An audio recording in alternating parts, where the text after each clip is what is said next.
Hello and welcome to the Magic the Blabbering Podcast. I'm your host, Nick. This is Josh. And today we're going to be talking about all things Magic news, a lot of upcoming information for the new year, some teasers for new sets coming out, new ways of distributing product, and a few other odds and ends. Yeah, Today I kind of want to... Go ahead. yeah, there's a lot of Secret Lair news. Secret Lair or Chaos Vault. Yeah. But I think the big thing is the possible spoiler for what the last set of the year is going to be, or for the what. Yes, on MTG Arena we had a few days of special cards you could get skins of that were themed after each set in the year. And the first one was all vehicles, so Aether Drift related. Yeah. The second one was all dragons, so your Dragon Storm. Next, they were all final player, final card material. We're assuming that's Final Fantasy. Next, we had the Edge of Eternities, which is for the space theme set. All cards about stars, which is really cool. I liked that. And then all Spiders theme for the Spider-Man set. Yeah. But then there happened to be one more that's very exciting for me. They had 4 elemental cards, and 2 of them were cards that had the word bending in them, or bend in some way. So everyone online and Reddit is speculating it is going to be crossover with Avatar: The Last Airbender. So you're excited about that? You're big. Oh yeah, I love Okay. Avatar. Yeah. Watched it when I was definitely not quite a kid anymore, I'm pretty sure. But loved it. Watched Legend of Korra when it was coming out, as it came out week by week. Watched with a few friends.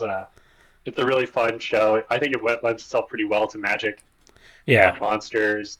There's a lot of cool powers, lots of like action moves, kind of like Planeswalkers.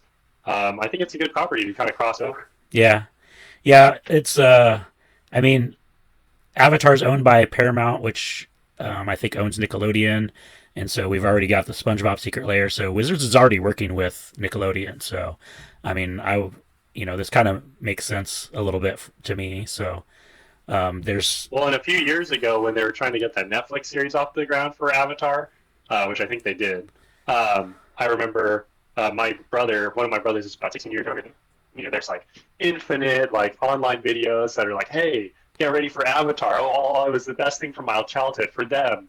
And they're like 16 years old, thinking about their childhood. So if there's anything that's going to bring the younger crowd, 18-ish, 20s, college age, into Magic, this might be it. So do we get SpongeBob around the same time as this? Do we get SpongeBob themed Avatar: The Last Airbender cards, or do we get SpongeBob themed like actual existing Magic cards? How does that work? I really don't know. I don't know. I would assume for Avatar and SpongeBob, they should be making unique cards, but they did make a Jumpstart card that was like a starfish in recent history. So I don't know if they're going to seed those cards throughout the year, or Yeah. they're going to be their own thing. I can't even think of what SpongeBob would be in Magic if he was just a copy of some other card, like Yeah. some blue card maybe, Snapcaster Mage. Spatula? It's tough. I'm trying to think. But I'm not sure. Maybe some card from Eldraine, some food making card. I don't know. Yeah. Gyomi, maybe the card from Strixhaven that makes food. But yeah, the Avatar is great. This is one of the properties I'd actually look forward to seeing. Just great property. It'd be cool to have like an Appa, maybe the 4 main vendors. Zuko. And the cast, and I don't know. Did you watch Avatar with the kids growing up, or did you watch it? I've seen it, but I don't know any of the lore, any of the story, or anything. So Okay, so just a guy gets all the powers. He might be a 5-color card, maybe 4-color card. He has all the powers of the different elements. I don't know how they'll translate that to Magic. Is air white, fire red, blue, water, earth? yeah, Is that green? I guess think so, I don't know yeah. if black is. So I don't know if he's like a 4-color Omnath, maybe. Yeah. Maybe Aang is an Omnath card of some kind, but I mean, I'm interested to see. I watched Captain Planet growing up, so is that pretty much the same thing, or what? Kind of. There's like this whole like. It's a lot different. I watched Captain Planet too. It's a lot different. It's not all that hard. It is a spaceship, but So I think what really gives this like some credibility here is there's a Avatar: The Last Airbender movie coming out in October, and so this set would release right around the same time as the movie, and so I think it like kind of makes the perfect tie-in, kind of like they did with the Fallout sets last year. This came out at the exact same time as the show, on Amazon Prime. So Yeah. I mean, kind of getting into what we're going to be talking about next is they did the Dungeons and Dragons set at the same time as the movie. So it's not the first time. This wouldn't be the first time that they're going to tie into a movie if this it turns out to be true what they're doing. So Yeah, I'm pretty sure that's really what Magic wants to do with Universe Beyond. They always have. They're like going nuts to find out what they can do, but I think they always just want to tie to like a big mainstream IP when it's hot and be like, boom. So like Godzilla was kind of, I think, like this matches our lore, but like I promise you the next Godzilla movie, my odds are we're getting boom Godzilla cards. So there was supposed to be a tie-in with one of the Godzilla movies, but the movie got pushed back is what happened. So yeah. Yeah. So maybe there's Godzilla lands or something. I know we've had a lot of Godzilla in Magic, which I'm pro that. But just interesting to see, maybe every movie title you see will have some sort of crossover in Magic. And I don't know if that's good or bad. I mean, it's just extra arts, whatever. Yeah. I mean, is SpongeBob tied to anything, or is it just random SpongeBob? That's why I don't know. Yeah. So and maybe they were like, well, we will do the Airbender set, but we need the SpongeBob IP as well to go along with it. So right. I don't know. yeah, like get it all together. We'll take all your IPs. We'll do the real show. We'll do Ed, and Eddie. Adventure Time. Just do it all. Adventure Time would be awesome. Yeah, I think if there's a target demographic to have Adventure Time stuff, it's Magic players. Yeah, for sure. So, yeah, I could totally see that. They've been seeding me a turtle every once in a while, as we talked about in the last podcast, for someone with Ninja Turtles. Well, so that's Nickelodeon property. So I was gonna say Turtles is a Nickelodeon property. So I'm down. I need my Turtles. I'm a huge Turtles fan. So huge Avatar fan. I was looking. I didn't actually watch that remake because I saw the original. Why do I need to watch remake? But I'm always looking for new content out of that. See if there's something cool. So. But yeah, look forward to more good crossovers or crossovers that resonate with me. I guess what I want to say. Well, you're just all about it this year because you love Final Fantasy. You're really looking forward to that. You said Spider-Man's your favorite Marvel character, and then you're. Yeah. I mean, this is and we got Tarkir, man. This is like your year. This is my year. Yeah, I got Tarkir, Final Fantasy. Avatar. It's all coming up. It's all coming up. Me. I guess Star Wars isn't my biggest thing. So they'll whiff there. But we got you for cars, so Star Wars seems like the only thing we're a little off on. I don't dislike Star Wars, but I'm like, that wasn't something on my checklist card. I mean, I'm kind of excited to see what they do with this, space set, the Edge of Eternity. So, Well, if they do anything like Either Drift, I'm in. I like what I'm seeing so far. Yeah. They're still making him have that evocativeness of, Magic. I think last year we maybe just had a few duds on that, like that mask over, but this year, at least in recent history of what I've seen, it's really getting that feel back. Yeah, I haven't seen a non-Magic set since a non-Magic feeling set since Bloomborough. I mean, the only thing that would make this, I think, more perfect for you is if Lorwyn hadn't got pushed back. Yes, just put that back in there. This is the big year of Magic for me. But I'm also happy because they've done some great changes among the Secret Lair to make it so we don't have these big. FOMO's not gone, but it's help. So for anyone who doesn't know, I do some buy and sell. I was doing some buy and sell of Secret Lairs. They've kind of fallen apart, but I also like Secret Lairs, like cool things, and I get the FOMO. Excuse me. Whenever I don't get an art that I want for a card, I'm like, ugh. And the D&D themed Secret Lair from the movie a few years ago, I really was kicking myself in the butt for not getting that. I was like, I don't need it. Whatever, I want it. And all cards I would play with to this day, finally, after 2 years, they're coming back. We're getting reprints in Magic, which I think maybe in Magic's wrong. Maybe these are in D&D, but D&D proper. Right, yeah. But in Magic, I guess Universe is within, because D&D is within Magic now. Versions of these cards. I am very happy Thember Chad is still Thember Chad. But you get all of these cards are going to be at your WPN for you to get as believe they're gifts for playing in events Yeah, from they're April to May 25th of each month. yeah. So it's like they're having special events, and the WPN like premium stores I think get so many cards to give out as participation cards. So there are ways to get these secret layers that you might have missed out on in the past. Like this Dungeons and Dragons one, which, like I said earlier, this came out around the same time as a movie, which was March of 23. So we're coming up on almost 2 years of not having, reprinted versions of these cards. So this, we talked about this earlier when we talked about, especially the Marvel sets. How are they going to get these, universes within cards to the players? And I think this is one avenue that they're exploring. So. Yeah, and they've been pretty, I don't want to say aggressive, but they have not been very necessarily faithful to like not reprinting certain arts and skins. I think maybe Secret Lair art variants we haven't seen reprinted yet, but Yeah.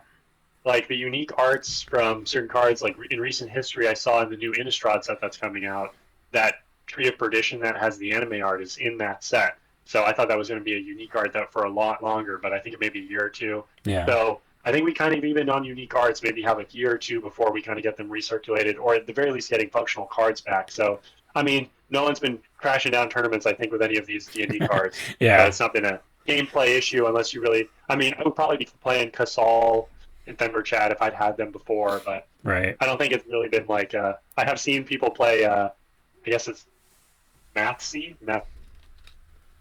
the blue one, the blue one, in my LGS, but not much. So, but this is a good way to get me in the LGS. I'll go down, play some Commander, maybe trade some cards. Yeah. Try to get myself a Thunder Chad. I'm a sucker for promos, so. Yeah, I mean, I remember getting all sorts of promos back in the day. You just be sitting around. I mean, they weren't particularly good. I have like probably a stack of Maurice's Twin Claws that are like this big. If anyone knows what that awful card is. But, yeah, I've got binders full of promos here that have never been played. So. Yeah, and they're cool. I mean, it's always nice to look at them. Yeah. But yeah, so that's not the only thing that's going on with Secret Lairs. Now you can buy them from your LGS, or at least the non-foils, in some amount. Yeah. Yeah, we're not sure how, what the distribution on this is going to be like.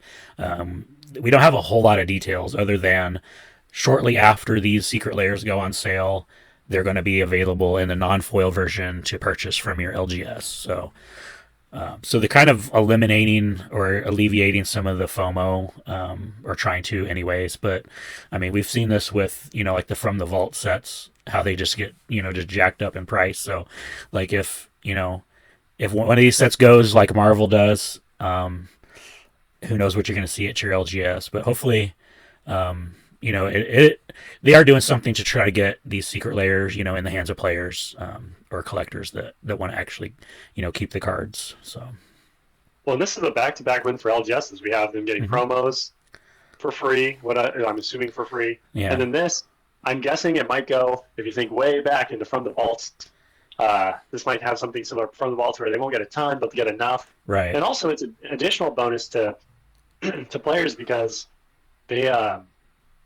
You might not have to pay shipping. If I open Secret Lair, I always have to pay like $10 shipping. So it's really a $50 Secret Lair. Yeah. Not to my advantage to buy one. But if you buy a bunch, then it's fine, which they want you to do. But again, now, your LGS might be able to be your hookup of getting some more of your cardboard. You spend some more money there. I don't know if Wizards just going to give them some or they get a discount, but if they get some retail markup there, our LGS, or the one I go to, they have tons of Secret Lairs. I assume they have some way to buy from multiple accounts to just buy a ton of them. Yeah. It's not just from all trade-in. So this will just make that relationship better. Maybe make Secret Lair, I think what it was more meant to be, like something fun for the players, not so much like a cash grab. Yeah, because, when they first started with these Secret Lairs, it was like the From the Vaults with worse packaging, really. And so I think, this kind of continues the way, the From the Vaults were distributed, kind of, because I think, the internet purchasing wasn't as big, as it was when the From the Vaults were around as it is now. So, yeah, And it just cuts the store in. The Right. stores. I mean, we've been talking about. I feel like I've been talking about this just not even on the podcast, just for years, about like how are we going to get people in to play at the store? Because I was like trying to think of the path that got me in, and it's like, where's the path? Like I remember we were just running out of new blood for like forever.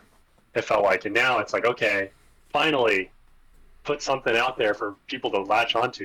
Yeah. If it wasn't for my LGS, just like having games pick up, people playing Magic in the store, how do you get the bug? Do you just like randomly watch a Magic YouTube channel and then it's like I'm in? Like I don't know. That seems like a far cry. It seems like you need to always have somebody to get you into Magic. I know a good YouTube channel you could watch if you're interested. Oh yeah, maybe I can share with some people. But you know what I mean? Like, how do you? I mean, if you download Arena or you find Arena, it's an easy onboard, right? Like you're in, you're in. Yeah. So there's that new path. But before Arena, it was like, what are you gonna do? You're just gonna like watch a random clip of like somebody flipping a lightning helix off the top of their deck, and they're like, "This is all that I've always wanted to do." Well, you have no idea what's going on. Yeah. I'm not saying that can't happen, but it's not happened for me. I watched the cartoon shows. It got me in the stores playing Pokemon and Yu-Gi-Oh! And then I happened to be in those same card stores that had people playing Magic, and that's the path that got me in there. So Magic doesn't have a cartoon. Not yet. Come on, where is it? Do the thing.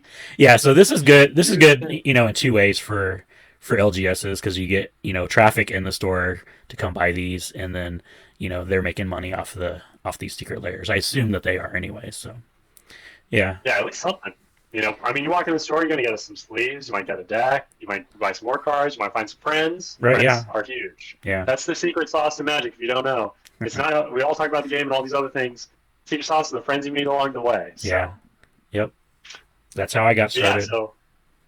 Yeah, it's just friends along the way. Yeah. And then there's one more thing with Secret Lair. I think now that they've made Secret Lair more accessible, they've made a lair inside of a lair. We started this Russian nesting doll. One more down. It's called the Chaos Vault. Yeah. What is going on? Yeah, so we talked about this briefly on one of our previous episodes, because they came out with the first Chaos Vault drop was I mean, these cards were absolutely gorgeous. I don't remember the name of the card, but there was Estrid and all those different cards. Yeah. So they started with that. It was kind of a teaser that they started last year. Hey, this is coming, Chaos Vault, look out for it. And then all of a sudden they dropped this, Secret Lair for $25. The cards, like I said, look absolutely gorgeous. I've seen people, that have these cards say, yeah, this is really awesome. $25 for the Secret Lair. So that was the first thing that they started with. And then last week, I think it was, they released a new Chaos Vault drop. And it's a bunch of lands. Yep, one of each. Yeah, one of each. You get 10 per pack, though, which is good. Oh, 10 per pack. Yeah. Oh, my goodness. Yeah, so you get 10 per pack. The non-foil, I think, is $29. The foil is $39. They're really cool looking lands. I've been hearing some things about the island. Looks pretty cool. It's already sold out, so I don't know what that's all about. They're beautiful. But I didn't even realize they were that, but it seems funny because they're telling me to, sign up for another mailing list. I'm like, wait, I already signed up for Secret Lair. Well, apparently not time to sign up for these for the Chaos Vault one. Yeah. And you said this one sold out same day, right? Just the islands, yeah. Just the islands. Okay, so they're still up to buy. Okay. Yeah. That's good to know. It's a very peculiar looking, but I look on the page and I see, some of those cute little witch which we previewed before. Oh yeah, yeah, the ones we talked cards about. And some dog I don't think I've seen before. So definitely gonna have to subscribe to that so I can make sure I snag my little witch cards, even though I don't even know if I'm gonna play any of them. But I need to have it. We're just art people here, man. It's all about the art, It's all about the beauty of our decks. Yeah. So I mean, it's kind of, I don't know. If you break it down, it's basically $4. After shipping and taxes, it's probably around $5, per land. I mean, I don't know what. If you're going to put together like a draft kit or something, you really need 20 lands. But yeah. Well, nowadays in Commander, you maybe only need 10 of a basic land for some of your decks, but regular formats 10, 2, 20. Probably all you'll need if you really wanted to set it like this. Yeah, it's a little bit of a hefty investment, but I mean, you play them forever, so. yeah, yeah. But I mean, they're always coming out with cool looking lands, so it's what's the next best? What's next? So. I think they peaked when they did the original Unlands, so I don't know what to tell you. Those are some of my favorite lands still to this day. It's hard for me to beat those out. I like the unhinged. And I don't even spend the $7 to get them. So. I like the unhinged lands the best. Unhinged, like full art first ones. Yeah, those are beautiful too.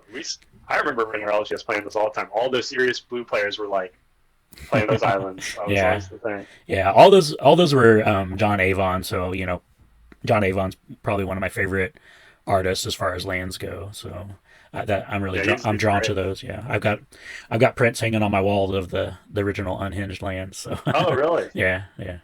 Oh, okay. Yeah. No, they're beautiful.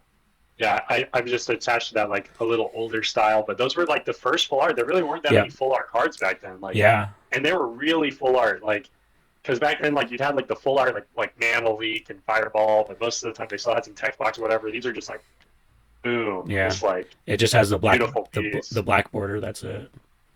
Yeah, just amazingly like good resolution. Like you can sell craftsmanship around those cards. Like that is like quintessential nice Magic cards. Not like whatever heck we went through during the Kent era where all the cards felt like they were like I know these are cardboard, but they feel extra cardboard and extra weird right now. Like what is happening? So I think we've been good on cardboard lately. Actually, I think it was Dominaria. They realigned themselves. Dominaria 1. I think that's when they realigned themselves better, and I'd seen a good uptick in that in a long time. Still can't get the foil straight. But no, the foils are never straight. They're always curved. I don't know why. Just please fix that. Just less. Like just here, there, or what is the collector boosters? Just don't fill them full of foils. Just like, a reasonable amount so the ones that are foil can be straight. It's just beyond me, but I like the rules and just find that funny. Yeah, but so that's kind of all the craziness that's going on with Secret Lairs and previews. We just wanted to get this little bit of news out to you guys. Probably the most exciting thing is the Avatar thing, but hey, more opportunities to get more cool cards, and then now some protection against the FOMO. And I think these are really good measures, Yeah, to get the FOMO out. I mean, they're going to refine this, over the course of the year, I think, and see what works, what doesn't work, and hopefully next year we'll have a good system for getting these. I know it's not like the print to demand like everyone wants. So I guess this is our compromise, I guess. So it's kind of bizarre. They definitely have not let Secret Lair have a moment of stability. It feels like it's like first, it's chaos. Here's some stability, and then it's just forever, just change. It's like with the wins. It's like somebody rolls a D20 and they're like, "Oh, did we crit today? Yes, we did. Oh, we didn't. Okay, well, I don't know." So, but yeah, no, that's kind of what we got today. Looking forward to my Aang cards. Looking forward to my Thember Chad. Putting that in my Ilhard deck to blow up everybody. It's gonna be great. Yeah, so I've been reading the Aether Drift story and following along with that, and we'll probably talk about that quite a bit on our next episode. So hit that subscribe button so you don't miss out on that, because it's a pretty good story so far. There's a new character that I'm really digging. I hope he gets his own card and a legendary card. So looking forward to that. But you got anything else, Nick? No, I think that's it. Okay, well, don't forget to like, shower, and subscribe, and we will see you guys next time.